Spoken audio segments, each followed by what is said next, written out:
Ladies and gentlemen, Jeff Cuellar.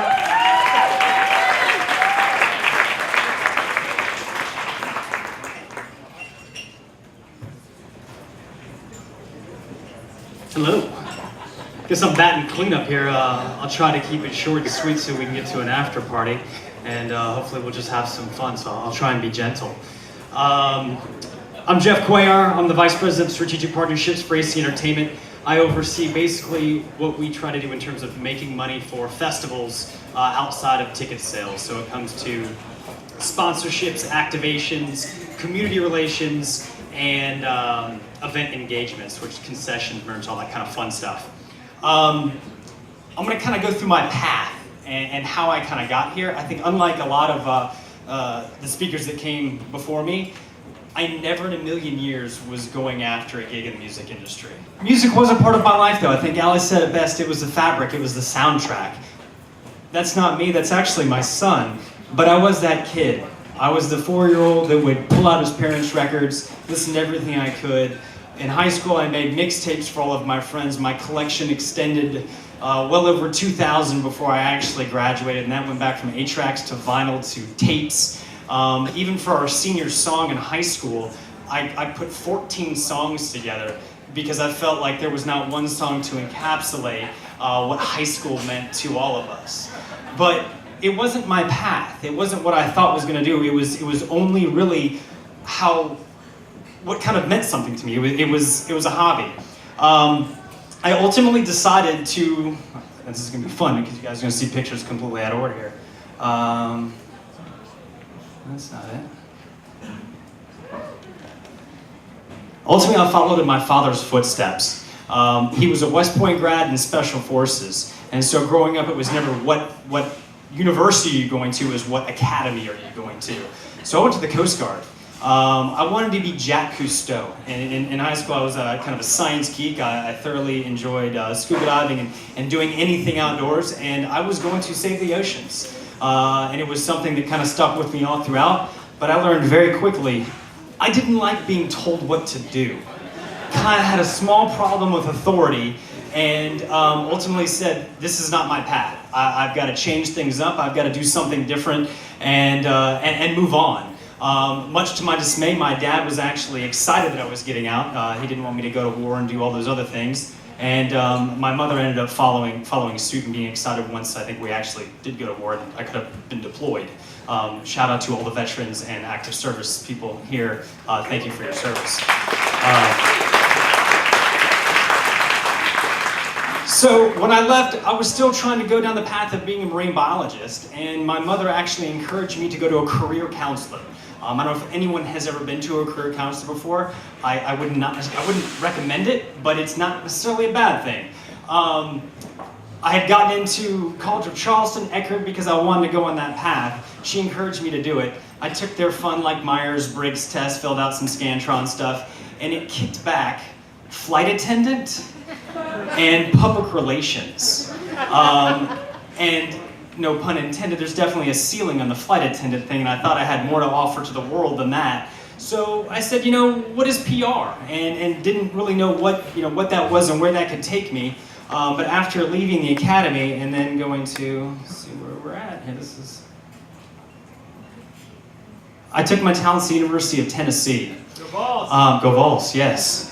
At that point, at Tennessee, I wanted to see what PR was. My first class there, Intro to PR, 250 people, 248 were girls.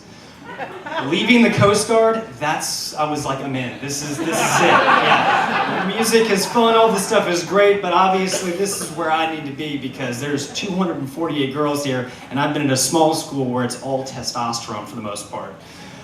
So I was at UT, and I started doing more of the music stuff there. I actually, as a way to kind of feed my passion and what I like to do, I started doing street team. So I kind of put in the hours there, and this is Gran Torino, if anyone was familiar with their Knoxville heyday run.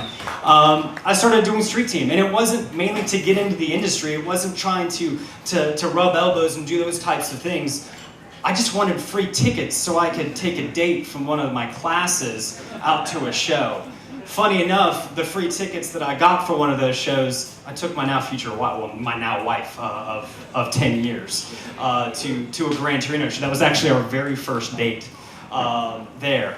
But that's, I kind of felt like that was a good thing. And this was fun, and I was having a good time with it, but, I thought I was going towards, Ketchum. I was going to do a PR firm, an advertising firm, something along those lines. Then my senior year in school, my wife, she was in a sorority. She actually had Ted Heinig, if anybody knows Ted Heinig, with AC Entertainment, but he owned a small company, 26.2 Music, that actually managed Gran Torino and Saint Somewhere, and a couple other ones that came along. He came to speak in front of the sorority to try and get interns. My wife actually kicked me over to them and said, "You need to go talk to Ted." I went and talked to Ted, came in a full suit to an interview, because that's what I figured you do when he's in t-shirt and jeans, kind of mentoring stuff. But had the conversation, we clicked, and I started an internship, and that was my really first kind of integration into the music industry. I was helping out with marketing. You kind of name it. When you're a bootstrap company, you're doing things that that we all have probably done. But again, I didn't think it was my path. I graduated, we kind of parted ways, and when I left, they asked me, they said, "Hey, can we call you? Can we have a conversation if something comes up?" And sure enough, something came up. They were actually merging with AC Entertainment just before a small festival was about to launch called Bonnaroo. And Ashley Capps of AC needed an assistant. And so they brought me on to be his assistant and understand what it is to do community relations for the actual event, for Bonnaroo. So that was kind of my first taste into it. And I always thought, now I'm in the industry, I want to meet artists, I want to do all those fun types of things, and I figured, maybe manage at some point in time, because I did have that passion for music and the soundtrack of life that it created for us. But Bonnaroo changed that for me. I realized what is the most important part, what inspires me to do what I do, what keeps me up at night, what has me writing down ideas when I'm in the shower, it has nothing to do with the artists. They're a portion of it, but it's those fans. It's standing there when we open gates for Bonnaroo and watching people sprint like Usain Bolt to the front of the stage, and they're gonna sit there for the next 14 hours in the heat and the sun. I don't know where they're using the bathroom, I have some guesses. As they wait for the main stage act to come on, and what that means to them and how that becomes their experience. So for me, it was at that point in time it clicked. And I wanted to aid that experience. I wanted to make sure that every fan that stepped into any one of our events or did anything for us had something, had a story, had the best time of their life. And that's what it has been from there. And when I say fans, I don't mean just these guys that, giving the high fives coming in. I'm talking about the community. I'm talking about everybody that's involved when we put on an event. Whether that be the local businesses, whether that be the residents that potentially aren't coming, but they're sitting on their back porch, maybe listening to your event, to the actual fans that could be waiting in line, high-fiving, buying drinks. All of that kind of goes into the experience, and it's about creating that positive, lasting impact. And I firmly believe that that's what it really is about. Anytime that we do an event, even just a simple concert, it's that positive, lasting impact for the attendee, for the artist, for everybody involved. It goes down to curating things from the food you're eating, from spicy pie, to the drinks you're drinking, and everything in between. And from that point forward, that's what we've kind of gone after. And for a lot of our events, and I'm sorry, the slideshow here makes it difficult, is about creating those impactful events, those experiences. This one right here is the Bourbon Lodge, and it's part of a festival that we do in Louisville, Kentucky, Forecastle. It hadn't had something like that. When we actually bought this festival and started producing it, it was a great event. It was more like a city event on the waterfront. We wanted to inject a soul. We wanted to do something special that gave it character, that provided that impact. And why not celebrate what Kentucky's known for? Bourbon. And it became almost our fourth headliner for that event. But thinking about that experiencing and having people coming from all over the world that were experiencing it, we knew those people were coming from, let's create something that is different, that is an experience. And everything we do going forward now with our company, and I kind of see this as the future of what we do, whether it's an intimate 200-person show, whether it's big ears, what we just finished this past March for 6,000 people in small intimate venues, to waterfront stuff in Louisville with Forecastle, to Bonnaroo, creating the largest camping festival in North America and the 7th largest city in Tennessee. It's about that experience and providing the positive, lasting impact for everybody involved. That's me.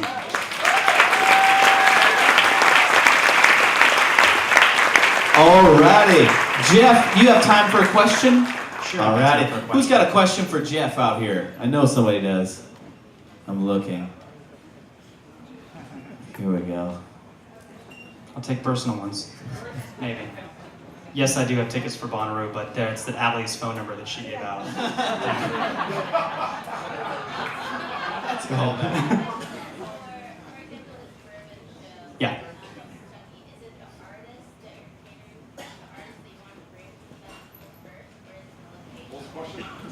The question was, when we're doing the Bourbon Lodge, are we catering to the artist, or are we catering to, I'm assuming the next you're going to say is fan location? It is definitely part of the location. It's finding out what makes it special. And we look at, even Bonnaroo, how we refer to the farm and what we bring into play to develop those properties. It is taking the character and the soul that is a part of the area that you're in. And that's the positive lasting. You got people that are trying to make Louisville, Nashville amazing. Let's showcase that. When we put on an event, it's our time to actually put the spotlight on there. And that's what it was for us for the Bourbon. It was almost like so simple, it was stupid. How are we not thinking of that?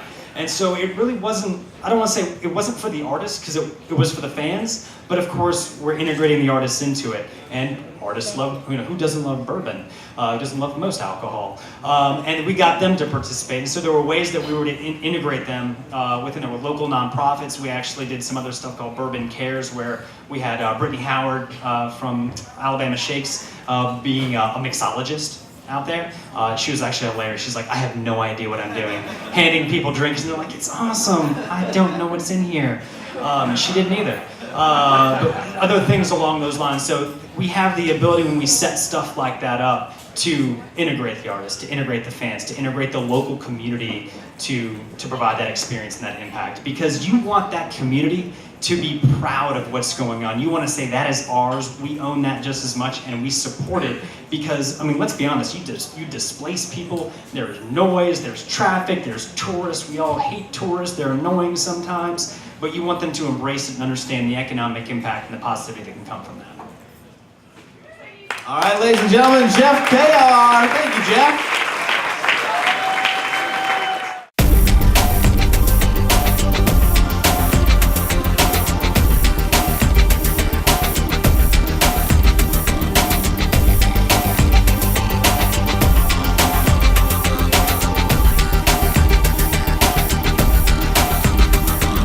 Time to come together, people everywhere.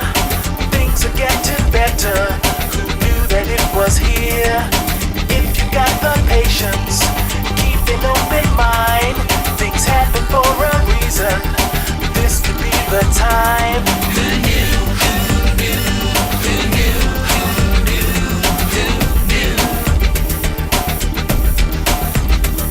Who knew? Who knew? Who knew? Who knew? Who knew?